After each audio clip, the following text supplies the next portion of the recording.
All right, let's get right into it. Today, we are breaking down Winnebago's absolutely blockbuster fourth quarter earnings report from October 22nd.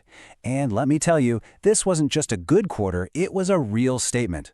So let's dive into what happened and why it's such a big deal for investors. Okay, first things first, you have to see the market's reaction.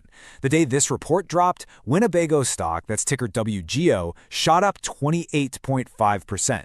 Now that's not just a big jump, that's its single biggest one-day gain in, get this, 45 years. So the crucial question is, what on earth could possibly drive a rally like that?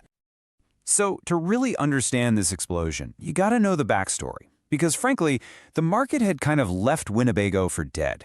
I mean, after a brutal year for the whole RV industry, high interest rates, nervous consumers, plus a really painful guidance reset from the company back in June, sentiment was just at rock bottom. And the contrast here is just, wow. The story going into this report was all about playing defense, manage your inventory, cut your costs, just try to survive. But the Q4 story, it was a complete 180, a massive beat across the board and surprisingly strong guidance for the year ahead. It's a true comeback story in the making.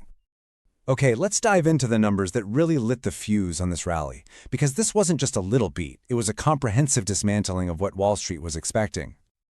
Just look at the scale of this. Revenue came in at over $777 million, absolutely smashing the $726 million consensus.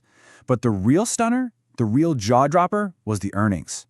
Adjusted EPS of 71 cents didn't just beat expectations, it crushed the 52-cent consensus by nearly 40%. And listen, this wasn't some accounting trick.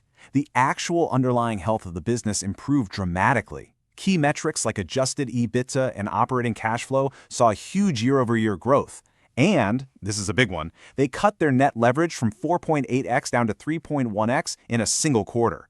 That is a massive step in de-risking the balance sheet for investors. So, we've seen the what, a huge financial beat. Now let's get into the how. Where exactly did all this strength come from? First, just a quick look at the business mix. As you can see, the motorhome segment is the biggest piece of the pie, followed pretty closely by towables. And that marine segment, while it's smaller, gives them some really important diversification. And this chart? This right here is where the story is. The growth engines were just firing on all cylinders. The motorhome segment grew over 17% year over year. The marine business, which has that fantastic Barletta pontoon brand, grew almost 18%. This incredible performance just completely swamped that small dip in the towables segment. This is exactly what portfolio diversification is supposed to look like. On the earnings call, CEO Mike Happe just perfectly captured the whole mood with this line. It signals a real pivot, right? From just surviving a tough market to actually executing a strategic plan, taking market share with new products, and really dictating their own future. Which brings us to the future. I mean, a huge earnings beat is one thing, but what really sent the stock into the stratosphere was management's confident outlook for the next fiscal year.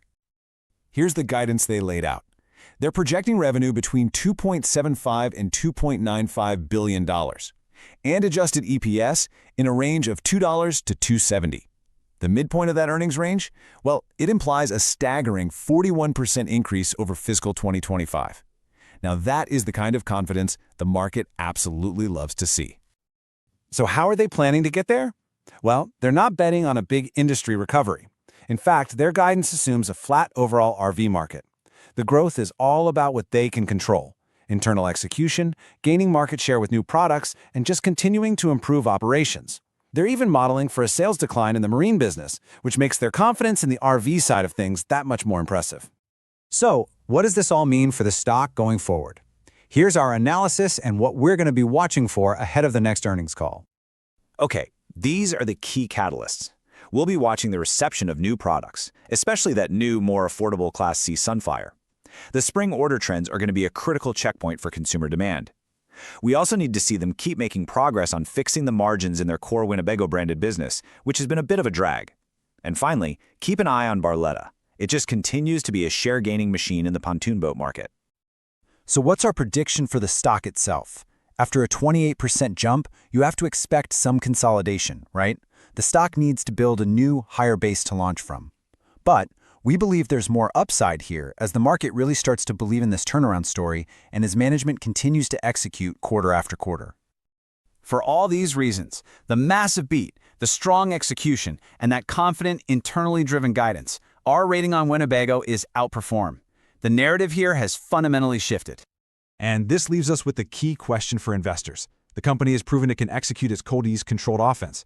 Now, can it continue to drive past this murky macro environment and convince the market that it deserves a premium valuation once again? The road ahead is definitely going to tell the story. And a final reminder, this is not financial advice.